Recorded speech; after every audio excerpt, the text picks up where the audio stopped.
창세기 49장 1절에서 7절까지 말씀입니다. 창세기 49장 1절에서 7절 말씀입니다. 제가 여러분 앞에 낭독해 드리겠습니다. 야곱이 그 아들들을 불러 이르되 너희는 모이라. 너희가 후일에 당할 일을 내가 너희에게 이르리라. 너희는 모여 들으라. 야곱의 아들들아 너희 아버지 이스라엘에게 들을지어다. 르우벤아 너는 내 장자요 내 능력이요 내 기력의 시작이라. 위풍이 월등하고 권능이 탁월하다마는 물에 끄는 같았은즉 너는 탁월하지 못하리니 내가 아버지의 침상에 올라 더럽혔음이로다. 그가 내 침상에 올랐었도다. 시몬과 레이는 형제요 그들의 칼은 폭력의 도구로다. 내 혼아 그들의 모의에 상관하지 말지어다. 내 영광아 그들의 집회에 참여하지 말지어다. 그들이 그들의 분노대로 사람을 죽이고 그들의 혈기대로 소의 발목 힘줄을 끊었음이로다. 그 노여움이 혹독하니 저주를 받을 것이요 분기가 맹렬하니 저주를 받을 것이라. 내가 그들을 야곱 중에서 나누며 이스라엘 중에서 흩뜨리로다. 아멘. 여러분, 교회의 가장 중요한 임무가 뭐라고 여러분들은 정의하고 평상시에 생각하고 있습니까? 교회의 가장 중요한 임무, 선교? 이렇게 생각하십니까? 아니면 우리가 헌신하고 봉사하는 것, 사회봉사, 여러 가지 각자가 생각하는 교회의 중요한 임무가 있을 텐데, 교회의 가장 큰 임무는 하나님의 말씀을 바르게 선포하고 가르치고 전파하는 일입니다. 그 일을 통해서 구속받은 하나님의 백성들이 삶에 일어나는 여러 가지 일들, 우리의 실패, 성공, 또한 우리의 죽음까지도 우리가 받는 모든 고난, 이 모든 일들을 하나님의 구원 계획에 초점을 맞춰서 살도록 하는 거죠. 이것이 교회의 가장 중요한 임무라고 믿습니다. 바른 교회와 그렇지 않는 교회를 구별하라고 할 때 가장 중요한 기준도 이것이죠. 하나님의 말씀입니다. 교회가 말씀을 바르게 정당하게 선포하고 있는가, 그렇지 않는가, 이것이 가장 우선되는 기준이라고 생각해야 합니다. 그것이 어그러지게 되면 우리의 모든 삶은 다 우리 인간 중심적으로 움직이게 되죠. 그러므로 교회로 사명을 올바로 감당하려면 강단에서 증거하는 이 말씀, 설교자는 하나님의 말씀을 맡은 종이기 때문에 말씀을 바르게 증거하는데 주력을 해야 합니다. 모든 힘을 다해서. 제 얘기 좀 잠깐 할까요? 저도 토요일 날은 아침에 일어나서 밤 늦게까지 자리를 뜨지 않고 이 말씀에 집중을 합니다. 왜냐하면 그렇지 않으면 하나님의 말씀을 바르게 선포할 수 없기 때문에 저는 토요일 날 무슨 일이 생기는 것을 가장 염려하죠. 좀 일이 없었으면 좋겠다. 가급적이면 토요일 날에 어떤 일에 참여하지 않죠. 다른 어떤 일들보다 말씀을 잘 가르치는 일에 온 힘을 다해야 합니다. 여러 가지 프로그램을 할지 활동을 하는 일은 이 설교자에게서 위험한 일이죠. 성도들도 마찬가지로 하나님의 말씀을 잘 배우고 깨닫는데 온 힘을 다해야 합니다. 교회는 목사만 있는 게 아니라 여러분들도 교회이기 때문이죠. 그래야만 이 교회가 교회로서 바르게 서서 사명을 잘 감당할 수 있게 되죠. 오늘부터 배우게 될 이 창세기 49장을 말씀하기 전에 왜 제가 이런 말씀을 드리는지 조금 이따 알게 될 것입니다. 49장이 어떤 내용이죠? 임종을 앞둔 야곱이 그의 12 아들들에게 축복하는 내용입니다. 그런데 야곱이 이렇게 축복하는 내용이 자기의 뜻대로 임의대로 자기가 하고 싶은 말을 축복하는 것이 아니죠. 하나님의 뜻을 정확히 깨닫고 하나님의 구원 계획을 정확하게 보고 그것을 지금 12지파가 될 아들들에게 선포하고 선언하는 내용입니다. 그러니까 야곱의 아들들에 대한 축복은 자신의 뜻에 자의에 의한 것이 아니라는 거죠. 하나님의 뜻과 섭리를 분명히 깨닫고 알고 믿고 심지어는 그것을 정확하게 보고 그것을 지금 가르치고 선포하고 있는 것입니다. 그 일을 통해서 지금 중요한 사명을 하고 있는 것이죠. 마지막 죽음을 앞두고 말이죠. 우리가 앞에서도 배워왔죠. 하나님이 하신 말씀과는 상관없는 자신의 생각과 자신의 뜻을 하나님의 말씀으로 둔갑시켜서 축복을 남발하는 이런 메시지들이 오늘날 교회 안에서 이렇게 많이 이루어지고 있는 것으로 보이는데, 그런 메시지가 야곱이 아들들에게 전하고 있는, 야곱이 지금 아들들에게 그런 메시지를 전하고 있지 않다는 거죠. 자기의 뜻에서, 자기 생각에서 나와서 그 각자 아들에게 지금 축복을 선언하는 것이 아니라는 말씀입니다. 다 아는 내용이죠. 본문 1절과 2절을 보면 야곱이 요셉의 두 아들 므낫세와 에브라임을 축복한 후에 12아들들을 불러서 모읍니다. 그렇죠? 모이라고 말하죠. 명령을 하죠. 본문 2절을 보면 야곱이 자신의 12아들에게 반복해서 강조하는 말이 있죠. 그 말이 무엇이죠? 반복해서 강조하는 내용이 너희는 모여 들으라는 것입니다. 들으라는 말이죠. 너희 아버지 이스라엘에게 들으라. 이 들으라를 반복하고 있습니다. 강조하고 있죠. 들으라를 두 번이나 반복하는 이 이유, 여기서 들으라는 히브리의 단어가 샤마라고 하는 이런 단어입니다. 이 말이 이 명령어인데요. 단순히 어떤 것을, 이 말은요, 단순히 어떤 것을 듣는 것을 의미하지 않습니다. 이 말은, 히브리의 이 말은 듣고 깨닫고 그것을 준행하는 것, 실천하는 것을 모두 다 포함해서 샤마라는 그런 단어를 씁니다. 그러니까 그래서 지금 반복해서 들으라는 말은 단지 이 말을 들어라, 이 소리를 들어라, 내가 하는 말을 들어라 라는 의미가 아니라 이 말이 무엇인지를 지금 앞으로 하나님 나라의 중요한, 하나님 나라를 이룰 중요한 공동체가 될 야곱의 공동체를 통해서 공동체에게 깨달으라는 것입니다. 지금부터 하는 얘기를 듣고 깨닫고 그것을 순종해야 된다라는 말을 하고 있다는 것을 여러분들이 이 의미를 이해하시기 바랍니다.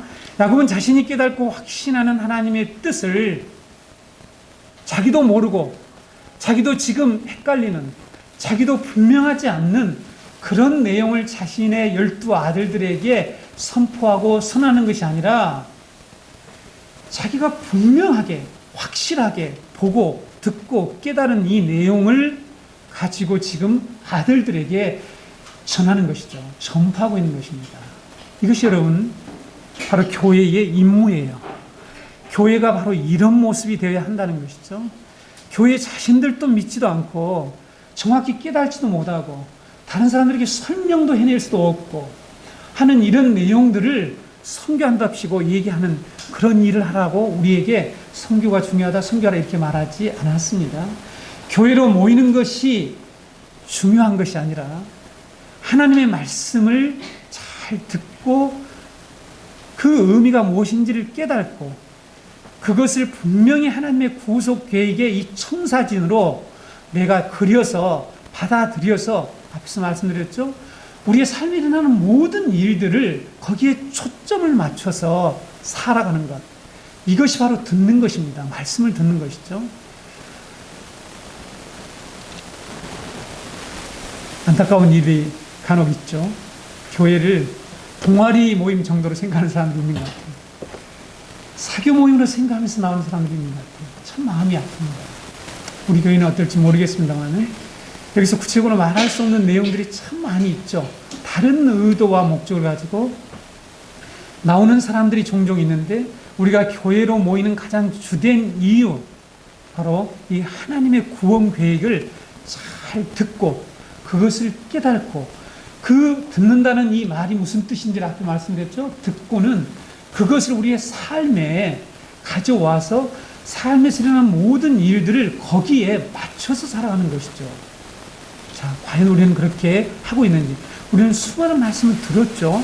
그 듣는다는 말을 여러분 히브리어에 포함된 이 의미를 놓쳐서는 안 됩니다. 우리가 듣는다라고 하는 말하고 다르죠. 네. 야곱은 12아들을 불러 모은 후에 그들 각자에게 축복의 예언을 말하려고 하면서 그 주제를 뭐라고 얘기합니까? 오늘 본문에 보게 되면 1절에 보게 되면 후일에 당할 일을 내가 너에게 말하겠다. 이렇게 주제를 얘기합니다. 내용은 각각 다 달라요. 그런데 그 전체적인 주제가 뭐냐 하면 후일에 당할 일이라고 말하고 있죠. 이 구절에서 후일이라고 하는 이 말은 구약 성경이 총 16번밖에 나오지 않습니다. 구약 성경이 16번 나오는데 우리말 성경에는요, 이게 어떻게 번역됐냐면 끝날, 말일, 말세 이렇게 번역되어 있습니다. 근데 이것이 좀 단수로 되어 있어요. 말일 이렇게 되어 있잖아요. 근데 영어 성경 보게 되면 다가올 날들, 마지막 날들, last days 이렇게 되어 있어요. 그러니까 마지막 날, in last days 이렇게 되어 있단 말이죠. 날들에 이렇게 되어 있습니다. 또는 미래에 이렇게 번역을 하고 있어요. 자, 여러분 앞에서부터 지난주에 설교 기억나십니까? 하나님 우리에게 주신 복이 있는데, 은혜가 있는데, 성도가 받은 가장 중요한 복이 있는데, 역사 끝에 일어날 일들을 알게 하시고 그것을 소망으로 삼고 살아가게 한 것이다 라는 것 이 부분은 기억하시죠? 다른 거는 잘 기억이 안 날지 모르지만, 네. 연결되어 있습니다. 이처럼 야곱이 죽음을 앞두고 12 아들들에게 각자에게 어떤 예언을 해요.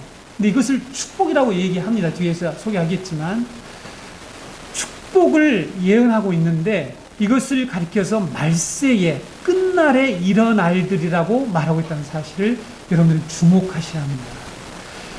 야곱이 후일에 당할 일이란 이 가깝기는 어떤 것을 얘기할까요? 이스라엘 12지파가 이제 곧 출애굽을 하게 될 거죠. 얼마 있다가. 물론 예고에서 430년을 살지만 아무튼 출애굽해서 약속의 땅 가나안 정복과 정착하는 일을 1차적으로 가르쳐요. 직접적으로 이걸 포함하고 있다는 가깝게는. 그리고 멀게는 이스라엘 역사, 전 역사를 가리킨단 말이에요. 그렇죠? 이스라엘에서 왕들이 세워지고 하는 이런 왕권들이 또 내려가고 바뀌고 하는 이런 모든 과정 속에 12지파가 계속해서 역동적으로 움직이잖아요. 맞습니까? 그렇잖아요. 그렇죠? 12지파에 관한 역사죠.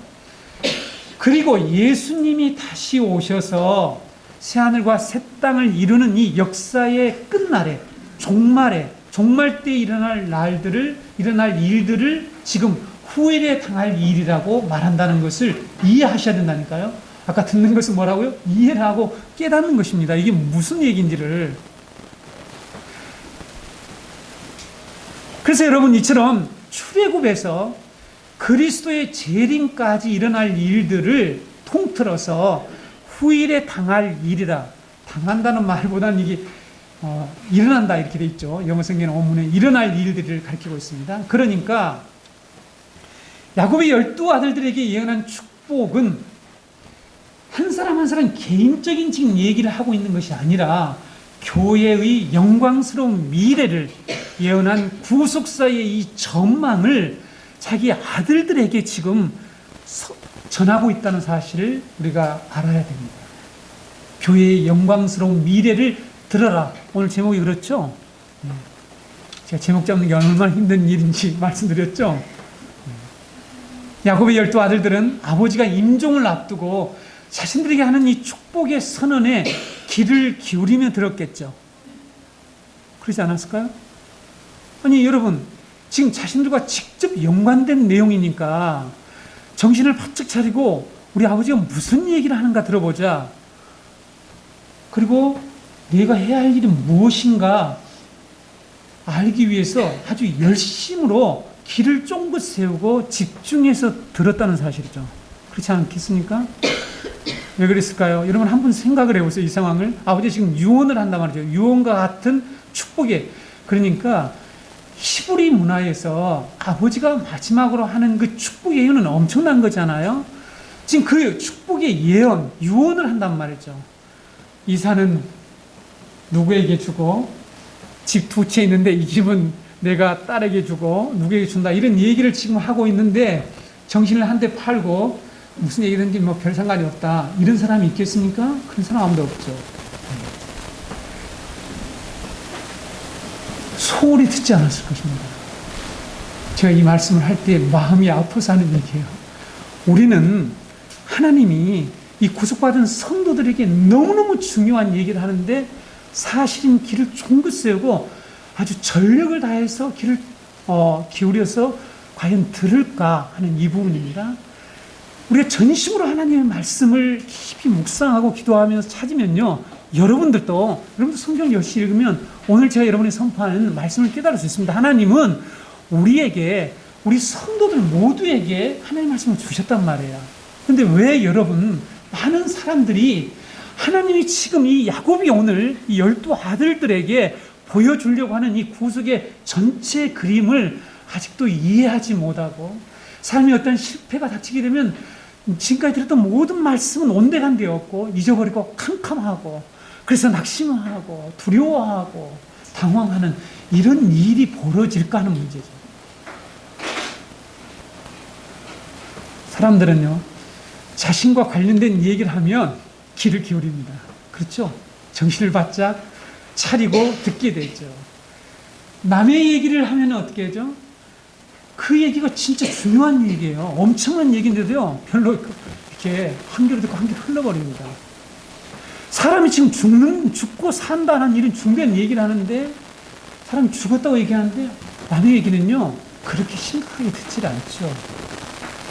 우리 그렇지 않습니까? 뉴스 듣잖아요, 뉴스. 엄청난 뉴스 듣는데, 이것이 남의 얘기면, 다른 나라의 얘기면, 좀 관심은 가질 수 있을려니 모르지만, 심각하게, 중요하게, 귀를 기울여서, 과연 듣느냐 하는 문제죠. 어떤 사람이 높은 자리에 있다가, 높은 지위에 있다가, 엄청난 혜택을 누리고 있다가, 비참하게 죄를 짓고 떨어졌다. 어떤 불법으로 떨어졌다. 그것이 우리 형님이라면, 그것이 내 아들이라면 어떻게 되죠? 우리는 정신을 차리고 이 사건의 귀추를 보면서 분명히 열심히 들을 것입니다. 설교자로서 말씀을 전할 때 가장 어려운 일을 한 가지 얘기하죠. 네, 오늘 여러분 집중력을 계속 가지고 따라오시기 바랍니다. 설교자로서 말씀을 할 때 가장 어려운 일이 뭔지 아세요?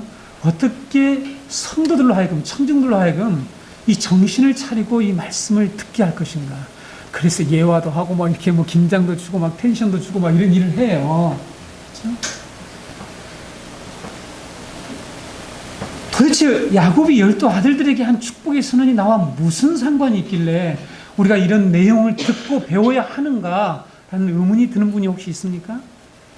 오늘 저는 본문 말씀이 우리와 아무 상관없는 야곱의 아들들에 관한 것이라면 이렇게 우리가 들을 필요가 없죠. 바로 저와 여러분의 얘기라는 거죠. 나의 얘기, 우리 얘기, 교회의 얘기를 하고 있다는 것이죠. 그러니까 여러분들이 이 말씀에 집중을 하려면 제 얘기가 나의 얘기다라고 하는 먼저 그런 확신과 믿음을 전제를 가져야 됩니다. 그렇죠?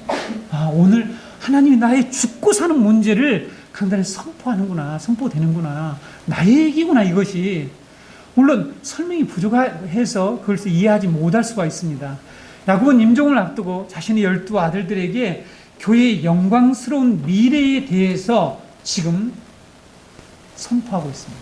그렇죠? 근데 그것이 각각의 이 축복의 예언으로 나타나고 있는데, 지난번에 말씀드렸듯이 구약 12지파는 구약교회를 상징한다라고 그랬죠. 구약교회. 대표한다고 그랬습니다. 신약의 12사도는 신약교회를 상징하고 대표하죠.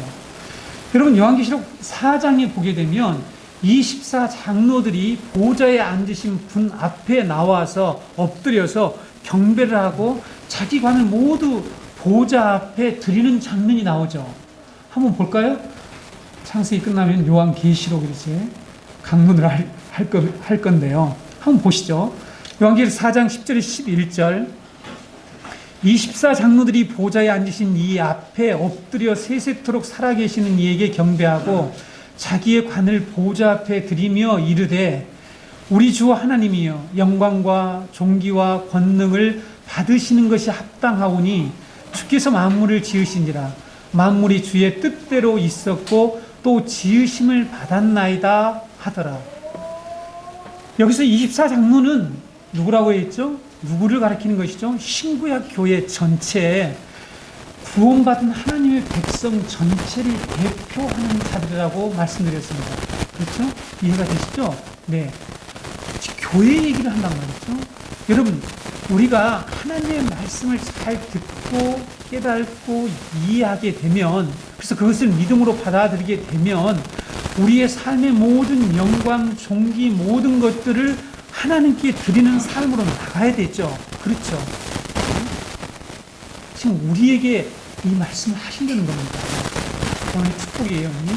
자, 지난 주간에 제가 한 달에 한 번 목사님들과 하는 이 독서 토론 모임이 있는데요.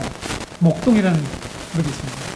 제가 저기서 내려와서 오늘 만들어서 책 한 권을 읽고 와서 독서 토론하는 그런 모임이죠. 캐톨릭주의와 복음주의라는 그런 책을 가지고 지난달에는 토론을 했습니다. 이 시대 많은 개신교인들이 구교인 이 캐톨릭과 우리 개신교 이 복음에 어떤 차이가 있는지를 모르고 우리 개혁교회가 가르치는 복음의 핵심된 진리를 잘 알지 못하고, 그래서 이 캐톨릭으로 개종을 하거나 아니면 이단에 빠지는 성도들이 참 많습니다. 지금 개신교에서 캐톨릭으로 넘어가는 숫자가 엄청나다는 사실 여러분 아십니까? 네. 근데 캐톨릭에서 개신교를 넘어온 경우는 그렇게 많지 않습니다. 그 이유가 이 복음의 진리를 모르기 때문에, 그래서 더 구체적으로 얘기하면 설교에서, 이 강단에서 우리 기독교가 중요하게 고백하고 믿는 신학과 교리를 가르치지 않기 때문이라는 것에 의견을 같이 하면서 우리 목사님이 좀 반성을 했습니다. 그래서 저는 거기다 덧붙여서 얘기를 했죠. 설교에서 중요한 이 기독교의 신학, 지난주에 종종 말씀드렸죠. 제가 데이비드 웰스 책도 얘기했죠. 신학 실종이라는 책 소개를 해드렸습니다. 이렇게 신학이 실종되고 교리들이 이렇게 빠지는 중요한 이유, 그러니까 우리의 목회자들의 말씀 강단에서 이런 신학과 교리가 실종되고 빠지는 중요한 이유가 뭔가를 제가 덧붙였죠. 여러분 뭐라고 생각하십니까? 성도 여러분, 왜 강단에서 우리가 꼭 들어야 할 기독교의 복음의 중요한 그런 교리들, 전통적으로 개혁교회가 계속해서 가르쳐와 고백했던 내용들이 미국의 제2차 붕 아시죠? 그때 기점으로 이것을 다 손을 놓게 된다. 완전한 진, 낸시 피어시가 쓴 완전한 진리라는 책에 나와 있는데요. 책을 소개하는 거죠. 여러분 읽으라는 뜻으로 받아들이시기 바랍니다. 네, 그 책에 3부인가 보면 자세히 나와 있죠. 이것이 그때부터 점점 이 강단에 사라지게 되는데 그 주된 이유가, 원인이 있습니다. 그게 뭔 줄 아세요? 설교자들이 여러분을 감동시키려고 하는 데에 초점을 두기 때문이라는 거죠. 여러분들을 감동시키는 데에 초점이 있어요. 앞에서 말씀드렸죠. 교회의 가장 중요한 사명, 목사로 부름받은 이 말씀의 종의 가장 중요한 임무는 하나님의 말씀을 바르게 분별하고 바르게 해석해서 바르게 풀어서 교회 앞에, 이 공교회 앞에 선포하는 일이에요. 가르치는 일입니다. 근데 그게 초점이 아니라, 그러니까 하나님의 말씀을 바르게 전달하는 것이 초점이 아니라, 목표가 아니라, 무엇이 목표라고요? 여러분들을 감동시키는 거예요. 감동시키는 것은요, 도구가 여러 가지 많이 있습니다. 그래서 영화를 보여줄 수도 있고, 요즘 뭐 여러 가지로 사용하지 않습니까?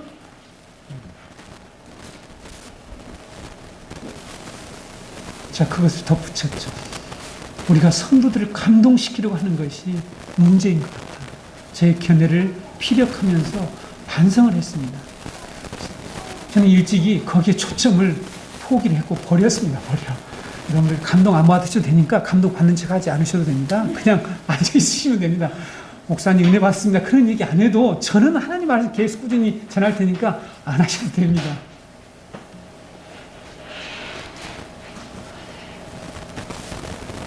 이 말씀 선포를 통해서 성경의 중요한 신학과 핵심 교리들이 선포되지 않으므로 많은 신자들이 복음에 대한 이 전체적인 그림을 이해하지 못한다는 사실이죠. 부분적이고 파편적인 신앙의 지식을 가지고 있어요. 그래서 어떤 일이 자기에게 실패로 다가오면, 조그마한 실패, 제가 보기엔 좀 조그마한 것 같아요. 본인에게는 엄청 큰 겁니다. 네, 어디서 낙방됐거나 떨어졌거나 막 이런 거, 또 그것도 계속해서 거듭 실패를 하고 있을 때, 지금까지 들어왔던 수많은 그 말씀들이 전혀 작동을 할 수가 없다는 겁니다. 여러분, 우리의 삶은 이 시스템이 움직여요. 우리 안에 있는, 그래서 우리가 라이프, 삶의 책이란 말을 쓰는데, 라이프 시스템이란 말을 쓰는데, 우리 안에 우리의 삶을 움직여가는 그런 시스템이 우리를 움직이는 거죠. 이것을 오늘 우리 세계관 전문가이신 김인철 원장님 오셨는데, 이걸 세계관이라고 그래요. 그것이 우리의 삶을 움직여간단 말이에요. 그래서 하나님의 이 복음이 우리의 삶의 체계로 잡혀서 전체적인 이 그림으로, 빅픽처로 자리 잡혀서 그것이 우리의 삶에 일어나는 모든 부분에 있는 조그마한 사건들을 해석하고 그것을 어떻게 바라볼 것인가, 이것이 바로 이 말씀을 통해서 신학과 교리를 통해서 우리가 정립해야 될 이 신앙이에요, 신앙. 근데 이것을 저희들이 잘못했습니다. 일차에 우리 목회자들이 깊이 반성해야 되겠지만, 성도 여러분들도 나에게 감동을 주는 메시지를 내가 선호하는지, 아니면 지금 개혁교회들이 말이죠, 이 조그마합니다. 개혁교회들은 대부분 조그마하죠. 개혁교회라는 것은 우리 모두 전체를 가리키기도 하지만은 이 개신교 내에 정말 이 개혁주의 신학 사상으로 교회를 세워가는 그런 교회들이 있어요. 한국에도 아주 적습니다. 우리 교회처럼 아주 이 정도의 숫자들만 대부분 모이는 교회들이에요. 그 교회들에서는 이 교리를 철저하게 가르치죠. 여러분, 그런 것들은 어떻게 들으면 딱딱합니다. 감동이 별로 없어요.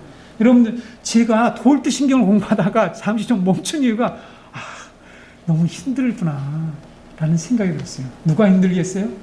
제가요? 여러분들이? 네. 여러분, 우리가 감동을 주는 메시지, 나의 귀를 즐겁게 하는 메시지를 따라가지 말라고 그랬습니다. 사도 바울이 말세에 그런 일들이 벌어진다고 그랬습니다. 야곱처럼 하나님의 구속 역사에 대한 이 전체적인 그림, 영광스러운 교회의 미래를 보여주는 메시지, 그 메시지가 딱딱하게 보일지라도 그 단단한 음식을 먹는 자만이 신앙이 견고하게 설 수가 있어요. 분명히 성숙할 수가 있습니다. 교회를 오래 다녔다고 결코 성장하는 게 아니죠. 성숙하다고 볼 수가 없습니다. 우리가 하나님의 구속 사역 전체를 이해하는 일은 우리가 이단에 빠지지 않고 다른 종교로 개종하지 않는 이 일 때문이 아니라, 오늘 본문에 임종을 앞둔 야곱처럼 우리 모두도 언젠가는 죽음을 앞에 두고 자신의 삶을 정리할 때가 온다는 것이죠. 옵니다. 그렇죠? 다른 말로 할까요? 개인적인 종말을 맞이해야 될 때가 있어요. 그것이 언젠지는 아무도 모르지 않습니까? 그때에 나는 과연 하나님의 이 구속사에 대한 전체적인 이해를 분명히 가지고 있어서 내 믿음이 그때 작동을 하는 거죠. 어떻게 해요? 소망으로 건너뛰어 가야 된다는 거죠. 하나님이 우리에게 보여주신 영광스러운 교회의 미래, 말세의 마지막 역사 끝날에 일어날 이 일, 오늘 야곱이 지금 자기 자녀들에게 하는 이 내용을 분명히 확신할 수 있느냐는 거죠. 자기가 믿어야 되겠죠. 자기가 분명히 보아야 합니다. 자기가 깨닫고 그것을 알아야만이 그 다음에 어떻게 합니까? 전할 수가 있어요. 자기 사랑하는 자녀들에게, 가족들에게, 주위의 사람들에게 전할 수 있게 되겠죠. 성도 여러분, 그럴 수 있습니까? 여러분 지금 그럴 수 있는 그런 상태에 이르렀습니까? 이 중에는 그런 분들이 있겠죠? 그동안 들었던 복음, 역사의 끝날에 성도에게 일어날 이 영광스러운 일들에 대한 믿음이 이런 죽음 앞에서 두려움으로 바뀐다 했지. 그래서 오직 죽음이라고 하는 그 사안, 그 문제에 사로잡혀서 두려워하는 사람들이 있는 것을 보았습니다. 그렇죠? 목사의 특기가 뭔지 아세요? 임종하는 사람들을 자주 보게 된다는 거죠. 장례식을 자주 진리하는 일입니다. 그렇죠? 그때에 목회자로서 참 많은 반성을 합니다. 성도들이 죽음을 맞이할 때에 지금 야곱이 임종을 앞두고 자기 자녀들에게 이 영광스러운 교회의 미래라고 하는 엄청난 이 그림들을 지금 그들에게 전해주고 떠나려고 하는 거거든요. 근데 우리들 중에 많은 성도들이 자신의 개인의 문제, 이 죽음이라는 이 문제 앞에서 두려움에 덜덜 떠는 경우가 참 많이 있습니다. 그래서 우리 성도는 지난주에도 말씀드렸죠. 이 역사의 끝날에 일어날 그거에 대한 분명한 복음을 통해서 분명한 믿음이 없으면 평상시에 삶에서도 삶의 초점이 하나님 구원 계획에 맞춰지지 않을 뿐만 아니라 결정적으로 드러날 때가 바로 어딘가, 어느 시점인가. 우리 개인의 이 끝날에, 마지막 날에, 이 개인의 말세에 이런 상황이 드러나게 된다는 것을 알아야 합니다. 그러면 야곱이 12아들들에게 예언하면서 축복한 교회의 영광스러운 미래가 어떤 것인지를 보겠습니다. 서두에서 말씀드린 대로 창세기 49장이 어떤 내용이라고요? 12아들들에 대한 축복의 말씀입니다. 49장 28절에 기록되어 있죠. 이들은 이스라엘 12지파라. 이와 같이 그들의 아버지가 그들에게 말하고 그들에게 축복하였으니 곧 그들 각 사람의 분량대로 축복하였더라. 분명히 여기 축복이라는 단어가 두 번 나옵니다. 축복했다라고 말씀하고 있죠. 기록되어 있죠. 이렇게 12아들들에게 분량대로 축복한 말씀이라고 분명하게 여기에서 창세기 저자가 기록하고 있습니다. 그런데 오늘 우리가 살펴볼 이 세 아들 루벤, 시몬, 레위에 대한 선언이 축복이라고 할 수 있을까요? 네. 야곱이 처음 세 아들에게 한 예언은 축복이 아니라 저주입니다. 저주의 내용이죠. 아주 부정적인 그런 내용이죠. 그런데 28절에서 이렇게 각자의 분량에 따라 축복했다라고 말하고 있다는 사실이죠. 혹시 저자가 실수라도 한 것이 아닐까요? 저자가 잘못 알고 우리가 글을 쓰다 보면 앞에서 한 얘기하고 뒤에 가서 이렇게 딴 얘기를 하는 경우가 있거든요. 제가 설교를 준비할 때 가장 주의하는 게 뭐냐면 일관성입니다. 앞에서 얘기한 것 같고 이 일관성을 유지해서 마지막 결론에서 가서 분명하게 이 내용을 보여주는 건데 앞에서 이 얘기하는데 뒤에 가서 딴 얘기하고 뒤죽박죽 일관성도 없고 전혀 통일성도 없는 그런 메시지를 전하면 안 되겠죠. 이 지금 창세기 저자는 그렇지 않습니다.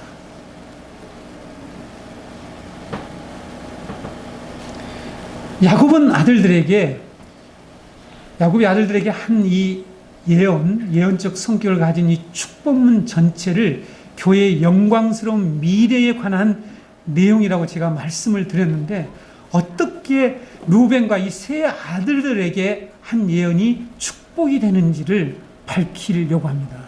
복음이 되려면요, 여러분, 복음이 되려면 가장 먼저 어떤 일이 이루어져야 될까요? 우리가 하나님이 우리에게 좋은 소식으로 우리를 구원하는 이 복된 소식이 우리에게 복음이 되려면 우리에게 객관적으로 예수 그리스도가 2000년 전에 이루신 그 십자가의 구속 사역이 오늘 주관적으로 나에게 이 구원을 이루어내는 이 복음의 능력이 되려면 먼저 우리에게 어떤 일이 벌어져야 될까요? 먼저요, 우리 인간의 실상, 더 정확히 얘기하면 나 자신의 우리들 각자의 실상, 우리가 어떤 죄를 지었고 우리가 어떤 신분과 위치에 있다가 이렇게 비참한 꼴로 변했는지를 분명히 아는 것이죠. 이것을 알아야 됩니다. 그러니까 복음을 전할 때 축복이랄지 긍정적인 메시지를 먼저 전하는 것은 저는 순서가 뒤바뀌었다고 생각합니다. 실체를 얘기해 줘야 돼요. 당신이 지금 어떤 상태에 있다는 것을 정확하게 인식시켜 주어야 합니다. 그 다음에 복음이 무엇인지 이것을 얘기를 해줘야 되는데 우리가 자꾸만 어떤 사탕발림식의 복음을 전하는 것은 온당하지 않죠. 그렇게 한 사람은 다 떠납니다. 떠나게 돼 있어요. 교회는 절대로 그런 짓을 해서는 안 된단 말이에요. 그렇죠? 한국교회가 60, 70년대에 경제 발전 시대 때에 그런 방식의 메시지를 선포해야 하는데 그것이 지금에서야 드러나고 있다는 거죠. 안타까운 일이죠. 그때부터 우리 선조들이 믿음의 우리 부모들이 이렇게 야곱처럼 하나님의 이 계시의 전체적인 그림을 잘 이처럼 그려와서 그 청사진을 가지고 전하는 거예요. 이웃에게, 가족들에게, 우리 자녀들에게 그걸 전수하는 거죠. 전해 주었다라면 우리가 똑바른 어떤 믿음을 가지고 우리가 실패하든지 우리가 어떤 고통 가운데 있든지 내가 망하든지 어떤 상황이 있든지 성공하든지 내가 평안한 삶을 살든지 우리의 삶이 이루는 모든 일들을 하나님의 이 구원 역사에 이 구속사에 포커스를 맞춰서 살아갈 수 있을 텐데 그렇지 못하단 말이에요. 그래서 교회가 통째로 지금 타락하고 말았다는 사실이죠. 복음이 되려면 우리가 어떻게 영광스러운 지위와 신분을 갖게 되었는지 그 다음에 이것을 얘기를 해준 거죠. 먼저는 우리의 실체, 실상, 우리가 어떤 죄를 지었는지 지금 그 얘기하는 것입니다. 르우본의 축복을 볼까요? 야곱이 르우본에게 축복한 내용이 3절, 4절에 나와 있죠. 그 내용을 보면 축복이라고 보기는 도저히 어렵습니다. 그렇죠? 축복이라고 보기 어려워요. 다시 한번 볼까요? 자, 다시 한번 읽어볼게요. 르우벤아, 너는 내 장자요, 내 능력이요, 내 기력의 시작이라. 여러분, 이 한마디 한마디를 저도 이게 설교문을 늘 쓰지만요, 한 단어를 결코 의미 없이 쓰지는 않습니다. 저자는요, 엄청난 신경을 쓰고 이 단어를 하나를 선택을 해요. 저도요, 설교를 준비할 때요, 인터넷에 사전을 해서 이 단어가 제대로 맞는 단어인가, 이 문맥에 이걸 정확히 때로는 찾습니다. 찾아서 갖다가 쓰거든요. 내 기력의 시작이라. 위풍이 월등하고 권능이 탁월하다마는 물에 끄는 같았은즉 너는 탁월하지 못하리니 내가 아버지의 침상에 올라 더럽혔음이로다. 그가 내 침상에 올랐었도다. 이게 축복이래요. 이게 축복이라 28절에 말씀하고 있죠. 르우벤에 대해서는 장자라는 신분과 그가 가지고 있었던 그 영예가 얼마나 탁월한지를 지금 말하고 있습니다. 르우벤의 본래의 위치와 신분을 얘기하고 있는 거죠. 그런데 르우벤이 이런 장자라는 신분과 그의 탁월한 능력과 함께 우월적 지위를 가지고 있었는데 그것을 가지고 어떤 일을 했냐면은 아버지의 첫 비라 라헬의 여종이었습니다. 사랑하는 라헬의 여종이었죠. 이 누구를 낳았습니까? 단과 납달리를 낳았어요. 그렇죠? 네. 이 첫 비라와 동침하는 간통하는 죄를 지었습니다. 서모지만 엄마는 엄마죠. 그래서 그의 장자권이 누구에게로 넘어갔습니까? 지난번에 배우셨잖아요. 요셉에게로 넘어갔습니다. 그렇죠? 역대상 5장 1절에 이스라엘의 장자 르우벤의 아들들은 이러하니라. 르우벤은 장자라도 그의 아버지의 침상을 더럽혔으므로 장자의 명분이 이스라엘의 아들 요셉의 자손에게로 돌아가서 족보의 장자의 명분대로 기록되지 못하였느니라. 한 내용이 역대상 5장 1절에 있죠. 르우벤을 향한 이 야곱의 축복이 어떤 내용이었냐면 그의 장자의 지위와 함께 탁월함도 모두 상실하게 된다. 이것이 축복문이에요.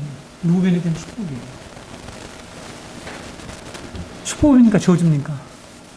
아니, 다 읽겠다는데 그게 축복이에요? 당신 망한다. 당신 그 자리에서 내려와. 이렇게 얘기하는데 이게 축복입니까? 축복이 아니죠. 지금 야곱은 죽음을 앞두고 범죄한 르우벤에 대해서 앙심을 품고 있다가 이놈 내가 가만두지 않지. 내가 죽을 때라도 내가 얘기하겠다 하고 죽고 나도 자기 감정을 지금 쏟아내고 저주하는 걸까요? 저주를 퍼붓는 것일까요? 아니라고 하는 것은 다 아는 사실이죠. 창세기 49장에 야곱이 12아들들에 대한 축복은요, 우리 성도, 교회죠. 교회가 그리스도 안에서 회복받게 될 이 세 가지를 지금 보여주는 거예요. 이것이 여러분 이 구속의 가장 큰 그림입니다. 세 가지요. 이 세 가지가 뭐냐면 첫 번째는 장자권이에요. 두 번째는 이 제사장권입니다. 제사장. 그리고 나라와 왕권이요. 킹십, 킹덤 앤 킹십이에요. 자, 나라와 왕권. 이것에 대해서 지금 얘기를 해요. 잘 들으셔야 합니다. 저주가 어떻게 축복이 될 수 있느냐를 제가 이 세 가지 그림을 여러분에 말씀드렸습니다. 르우벤 대신에 장자 권리가 누구에게로 넘어갔다고요? 요셉에게로 넘어갔단 말이죠. 제사장의 권리는 누구에게로 넘어갑니까? 제사장의 권리. 레위에게로 넘어가잖아요. 레위 지파가 제사장의 지파가 되지 않아요. 그렇죠? 그 다음에 왕권은 누가 받아요? 유다죠, 유다. 그렇죠? 유다가 받습니다. 지금 여러분 이 저주 같은 이 축복을 한 후에 그 다음에 이제 뭔 얘기하냐면은 유다의 축복, 담장 넘어 막 좋아하는 거 있잖아요. 여러분 좋아하는 담장 넘어 이렇게 복이 담장까지 넘어가는 요셉의 축복.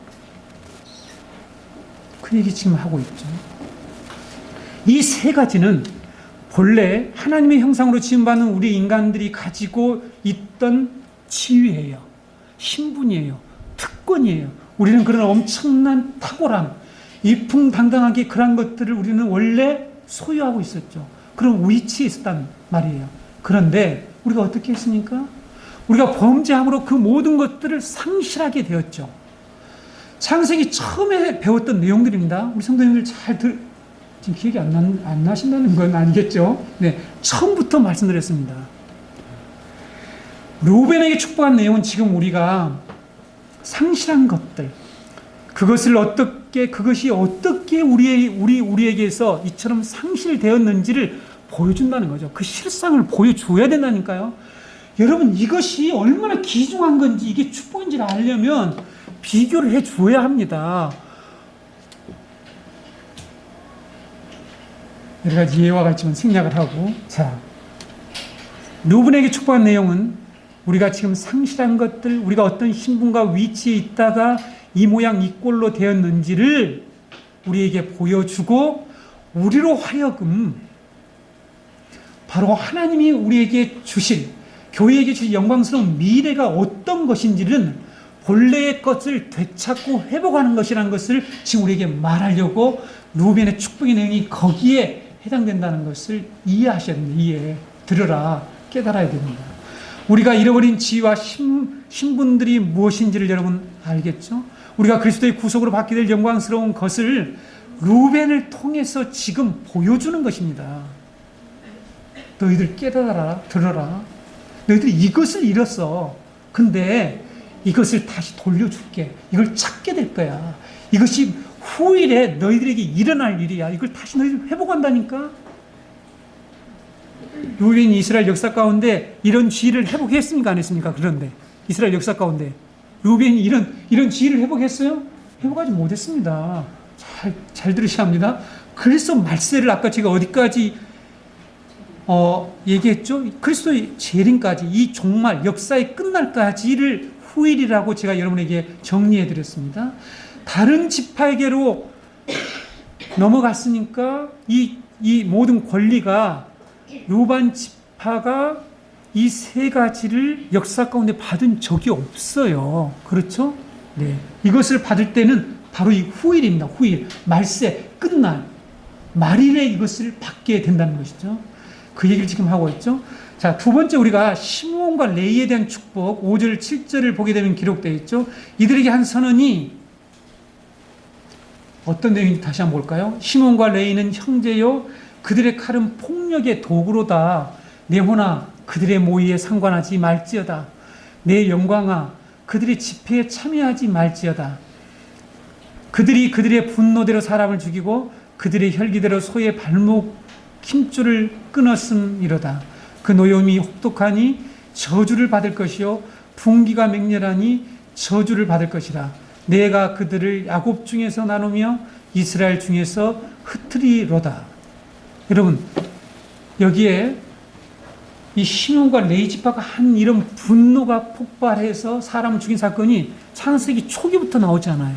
다 배웠죠? 그렇죠? 가인이 동생 아벨을 쳐 죽이는 이런 사건이 등장하잖아요. 그렇죠? 시므온과 레위는 세겜 추장 하몰이 자기 여동생 디나를 강간한 일로 이 거룩한 하나님이 말씀하신 이 할례 의식을 속임수로 사용해서 세겜 사람들에게 복수를 벌였죠. 그렇죠? 여러분, 우리 솔직히 깨놓고 얘기합시다. 우리에게 해를 끼친 사람에게 우리는 얼마나 복수하고 싶은 마음이 많았습니까? 전혀 없었습니까? 저도 저에게 해를 끼친 사람에게 정말 참을 수 없는 분노와 억울하다. 이런 생각을 하고 사랑하고 싶은 마음이 조금도 없습니다. 그래서 제가 큐티할 때 가장 제가 소화하기 어려운 말씀 뭐라고인지 아세요? 내 이웃을 내 몸같이 사랑하라. 원수를 사랑하라. 제 이 말씀은 소화가 안 된다고 그랬습니다. 소화가 잘 되는 말씀, 소화가 잘 안 되는 말씀. 성경에는 그렇게 구분을 할 수가 있어요. 그렇죠? 여러분은 얼마나 말씀을 소화를 하는지 보면요. 소화 안 되는 말씀이 저는 엄청나게 많습니다. 이런 말씀도 소화를 못하는 우리가 어떻게 장자권을 받을 수 있을까요? 오늘 그 얘기 하려는 것이죠. 야곱은 그들의 그런 살인극에 대한 결과를 가지고 지금 저주를 하고 있습니다. 저주를 받아서 너희들이 이스라엘 전역에 이처럼 나누어지고 흩어지게 될 것이라고 예언하죠. 분명히 저주받을 것이라고 예언을 했습니다. 근데 축복이라고 말을 하고 있다는 것이죠. 이 예언대로 시몬 지파가 어떻게 된 줄 아세요? 여러분 역사 가운데 유다 지파에 흡수가 되어버려요. 유다 지파에 빌붙어서 복을 받아요. 이게. 그렇죠? 그리고 영향력을 별로 끼치지 못합니다. 그리고 레위 지파는 이제 제사장 지파가 되어서 이처럼 흩어지는 48성읍으로 흩어지게 되죠. 그렇죠? 이들에게는 뭐가 없어요? 기업이 없어요. 땅을 주질 않죠. 그렇죠? 누가 기업이라고요? 여호와가 기업이라고 하면서 기업을 주지 않죠. 여호수아 21장 41절 나와 있죠. 레위 사람들이 이스라엘 자손의 기업 중에 받은 성읍은 모두 48성읍이요 또 그 목초지들이다. 이게 성읍을 받았다고 했는데 다른 말씀 보면 기업을 주지 않았다고 그랬죠. 자, 이렇게 흩어져서 살게 됩니다. 레위 지파는 모세가 십계명을 받아서 이렇게 신산에 내려왔을 때에 이스라엘 백성들이 아론과 함께 송아지 우상을 만들어서 그 옆에서 춤추고 먹고 마시고 떠들고 그러고 있었죠. 이럴 때에 모세가 어떤 말을 하죠? 누구든지 여호와 편에 있는 자는 내게로 나오라고 할 때에 나온 지파가 어딥니까? 레위 지파입니다. 레위 지파에게 무슨 일을 시키죠? 칼 차라. 칼을 차고 이 우상 숭배하는 사람들을 모두 죽이라 해서 3,000명을 다 죽이게 됩니다. 여러분 성경이 말하는, 제가 어제도 금요일 날도 무슨 청년하고 이 얘기를 했는데요. 집에 방문해서 청년하고 이 얘기하는 가운데서 우리 인간이 타락하면서 선과 악을 판단하고 결정하는 주체가 됐죠. 그렇지 않습니까? 선악을 알게 되려 하는 것은 주체가 하나님에서 우리 인간에게로 옮겨졌다고 그랬죠. 우리 인간이 지금도 이 윤리와 도덕, 법을 통해서 선과 악을 우리가 규정하고 있죠. 맞죠? 우리가 규정하고 있는데 제가 그 청년에게 물었어요. 살인이 죄냐, 선이냐, 악이냐 물었죠. 저를 우아래를 싹 훑어보더라고요. 목사님이 지금 제정신인가 이렇게 좀 훑어보는 것 같았어요. 그래서 제가 교정을 했습니다. 오랫동안 신앙생활하는 청년인데 성경에서 하나님이 아말렉 족속을 죽이라고 했잖아요. 진멸하라고 했다. 하나님이 하시는 일이 선이냐 악이냐 이렇게 이제 그 다음에 질문 나가면 답변이 이제 줄어들게 됐죠. 자, 여러분 이 레위 지파가 이때 하나님 앞에서 선한 일을 합니다. 근데 이것이 우리의 윤리 도덕적으로는 완전히 악한 일이에요. 맞죠? 그렇지 않습니까? 이건 악한 행위죠. 그러니까 살인, 우리 인간의 입장에서 자꾸만 이것이 악이다 이렇게 볼 것이 아니라는 거죠. 그렇죠? 전쟁, 네, 성경적인 전쟁과 뭐냐? 전쟁, 악이다 이렇게 지금 계속해서 보려고 하는 사람들이 있는데 성경은 거룩한 전쟁이 있다고 말하죠. 하나님을 거룩한 용사로 표현합니다. 여러분 이 내용들이 지금 조만간에 우리가 살펴볼 49장에도 나오게 된단 말이에요. 그렇죠?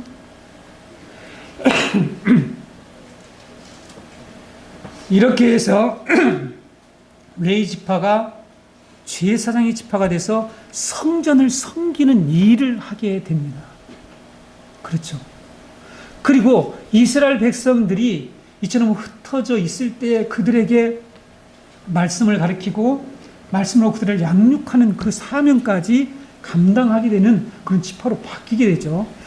여러분, 그런데 여기에서 오늘 지금 얘기하는 것은 뭐냐면 이렇게 모든 권리를 상실한 루벤 지파와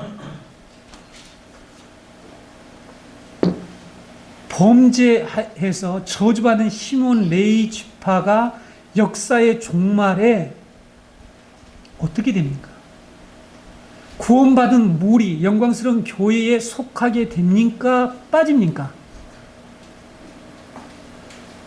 예, 아직 요한계시를 안 배웠기 때문에 모르겠습니다. 지금 그런 표정이신데, 요한계시록 7장 5절에 10절에 보게 되면 여기에 14만 4천에 관한 유다 지파는 중에 임신받은 데한 1만 2천이요, 루벤 지파 1만 2천이요, 뭐 시몬 지파, 이사갈, 베냐민 지파, 뭐 이렇게 다 요셉 지파, 레위 지파 1만 2천 해가지고 통틀어서 얼마요? 14만 4천이라고 얘기를 합니다.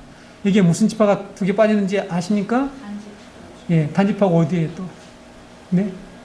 여러분 보세요. 지난 사건을 잘 이해를 해요. 지난번에 요셉의 두 아들 누가 차자를 장자로 문화쓰였는데 에브라임이 빠져요. 에브라임과 단지파가 빠집니다. 단지파는 나중에 오늘 이 본문 나오지만은 심판을 받게 된다라고 하는 내용의 축복문이에요.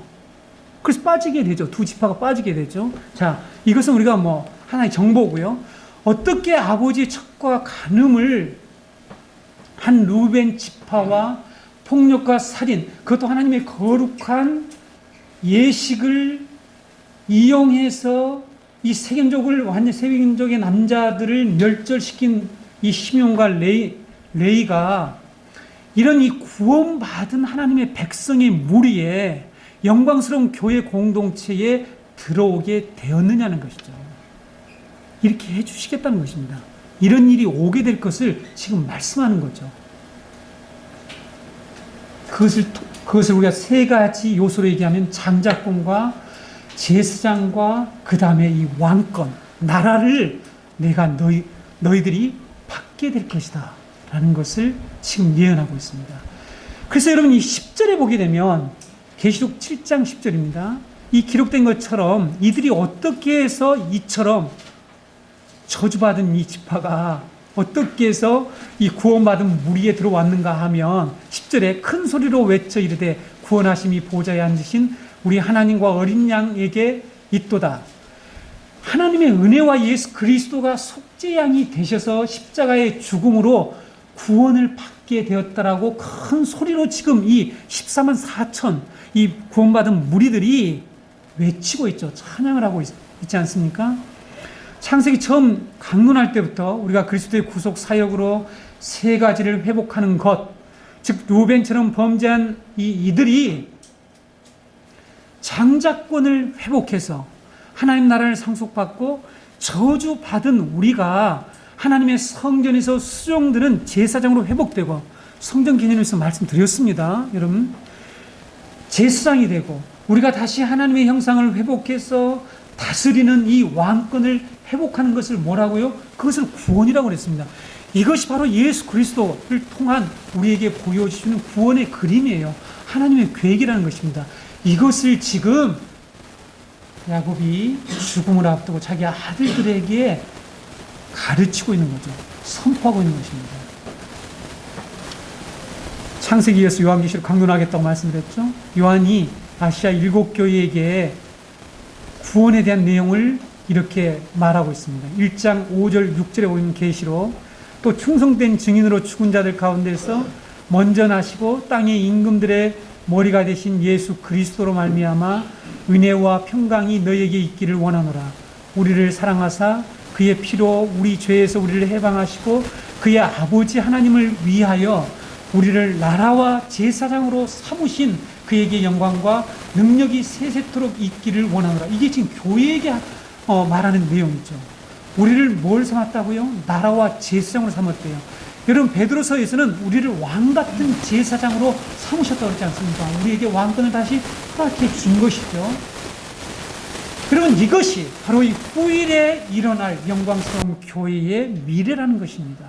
야곱은 구약 교회에게 이것을 듣고 깨달으라고 모여라, 아들들아 모여라.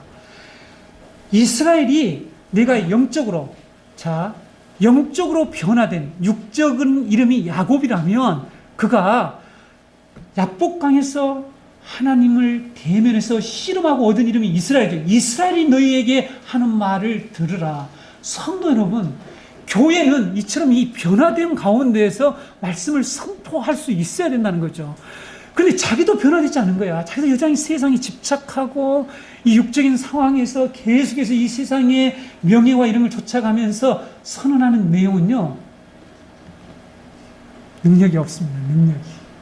그렇죠? 저에게도 해당하는 말이죠. 우리가 영적으로 변화된 그런 신분과 위치를 확신하고 그것을 선명하게 보면서 선포할 때에 복음의 능력이 나타납니다. 그렇지 않으면요, 교회가 살 수가 없어요. 교회가 교회다워질 수가 없어요. 교회가 결코 하나님이 주신 그 임무를 제대로 해낼 수가 없다는 것입니다. 왜? 능력 없는 복음을 가지고 뭘 해낼 수가 있겠어요. 그렇죠? 그래서 우리 자녀들이 우리들의 얘기를 별로 귀담아 듣지 않습니다. 이 중요한 얘기를. 범죄한 우리를 대신해서 십자가에서 어린 양이 되어서 죽으시고 저주받을 우리를 대신해서 저주받으신 이 예수님을 믿는 자, 마지막 날들에 일어날 일, 후일에 당할 일들을 야곱처럼 분명하게 확신하면서 자신의 이 삶을 그 끝날에 초점에 맞춰 살아갈 수 있다는 거죠. 세상의 헛된 영화에 집착하지 마시기 바랍니다. 야곱의 아들들에게 축복한 말씀에 나타난 하나님의 이 구속사의 전체 그림을 볼 줄 아는 성도, 그것을 내 자녀와 주의 이웃들에게 말할 수 있는 성도들이 되시기를 바랍니다. 기도하시겠습니다.